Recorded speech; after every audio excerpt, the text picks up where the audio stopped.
What's going on, everybody, and welcome to the Other Side of the Firewall podcast, where we talk about the latest and greatest cybersecurity news, as well as we highlight those movers and shakers and glass ceiling breakers, those people of color who made it to the other side of the proverbial firewall. My name is Ryan Williams, and as always, I'm joined by Shannon Tynes. What's up? What's up? And LeVon Maynard. Hey, welcome to the show. What is going on? So thank you for tuning in. If you're tuning in chronologically, this is Tuesday's episode. Should be 206. Definitely continue to tune in. Monday, Tuesday are our topics. Wednesday is our discussion. So definitely tune in for that one.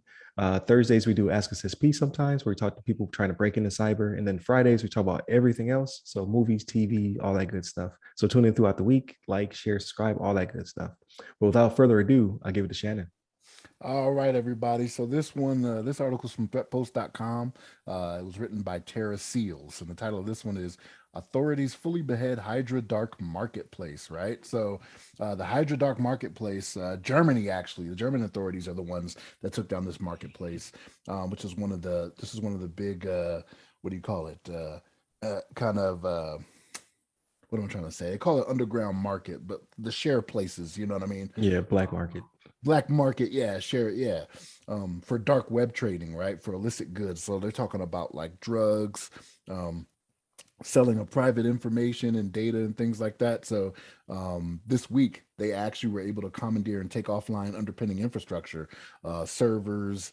They have a banner up now. Like if you try to go to it, instead of the working website, they have a banner up there telling you that it's down. And they actually seized $25 million in funds in the process of doing this, right? So this illegal marketplace was a Russian language Darknet platform that was accessible via Tor. And they suspect it's been up since at least 2015, right? But they actually have a quote here. Let's see here if I can find this now. Frankfurt's public prosecutor in Germany's Federal Criminal Police Office. Their focus was on trading in illegal narcotics, right?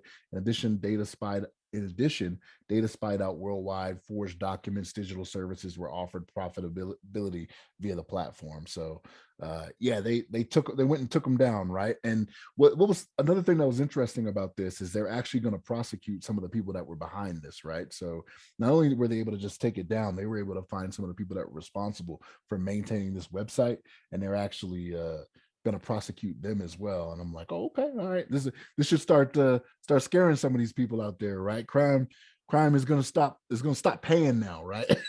like it used to. But yeah, this is actually a good thing. And we were talking offline about this, Ryan. You mentioned that this is something that we had touched on before about how they kind of hampered them a little bit, but they appear to have like shut them down for good. Now, this is not to say that there's not another market that's going to jump up in its place, right? So like I'd be naive to believe that they got the majority of the ones that are out there, or the majority of the activity is going out there just by doing this one. But this is a good step, right? It's one of those things where maybe it's got some of these cyber criminals shaking in their boots a little bit, you know what I'm saying? But yeah, this was a good takedown. Germany, appreciate it. Thank you so much. You know what I mean? Not that I'm a victim or anything, but you know, I could be a future victim. So thank you. You know what I mean? T-Mobile's giving my stuff up who knows how many times, right? It could be out there. I don't know. You know what I'm saying? But LeVon, what you got on this, man? That's the truth, man. That's the truth. That T-Mobile, we gotta keep our eyes, make sure they're doing this proper over there. But nothing but love for T-Mobile though.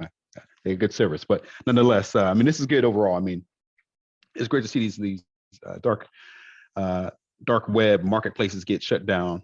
And the name Hydra, I'm kind of curious if they kind of made that name off of like some of the Marvel movies or something like that, Avengers. It's like some of the Hail Hydra type stuff. But it's about this, you know, I guess it was been around since 2015. So I think that's maybe around one of the Marvel flicks first came out. But nonetheless, it's good to see that, you know, they kind of wrapped up this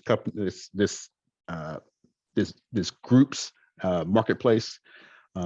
Like you kind of mentioned too, Shannon, like they knocked it down. It seems like they've taken it down permanently, but these things tend to find ways to creep back up, or some other organization out there would try to find some other servers or host their own server somewhere else that will try to restore activity for these dark web. I can't even imagine how many dark web sites there are out there, but I have no idea, but I'm sure there's hundreds of them out there. But nonetheless, it's good to see that this one's getting taken down, and hopefully it stays down. And the German criminal investigation group, hopefully, they keep watchful eye in the dark webs for any kind of like rebirth of this kind of marketplace. But no, I think overall it's great. I don't think I have much more to say on it, but what you think about this one, Ryan?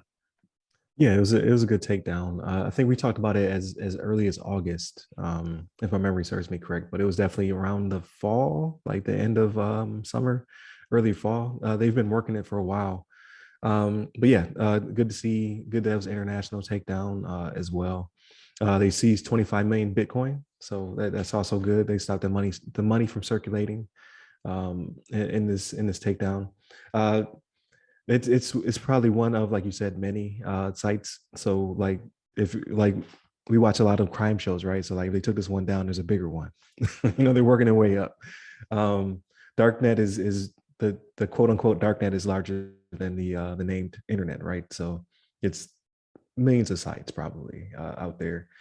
This one was primarily narcotics and PII, but there's some out there selling people. So it's a very dark place, no pun intended. And it's good to see the crackdown and the prosecution. So that's something that typically doesn't happen either, at least not publicly. They don't talk about it. So it's good to see, it's a good show of force, and it should hopefully discourage people, because people will justify anything. They're probably like, we're keeping the internet free or something like that. But no, you're selling drugs and drugs and guns and people's information. So you're not selling video games or what I mean, something I can't buy from Amazon or something like that. Like it's not a marketplace that's saving me money. I'm buying things that I should not be able to own or get a hold of, at least not in that form, shape, or form. So it's good. I can't say that enough, that they took it down. So we'll see what the future holds. Like again, if this one goes down, like you said, another one will pop up, or at least a piece of it'll pop up. But ultimately, I think they're working their way up, and it shows that the authorities on an international level are very embedded in these darknet websites. So if you are trading, you don't know who you're trading to. You're out here trying to hire a hitman, you go into jail. Or what's the dude from NBC? It'll pop up in your house if you're trying to talk to underage people. Yeah, Chris Hansen's gonna pop up pretty soon. So just stop doing what you're doing, and you'll make the world a better place, as well as you keep yourself safe. So my 2 cents. With that being said, I'll go ahead and end this episode. Definitely continue to tune in. Monday, Tuesday are topics. Wednesday's discussion talks about burnout when it comes to people in high levels in cybersecurity. So it's definitely a good topic. No Thursday's Ask Us SP this week, but I'm working on getting some people booked up. And then Friday, talk about everything else. So a lot of TV talk. There's a lot of shows that came out that we may or may not be in lockstep in. But definitely tune in, hit us up on all our social medias.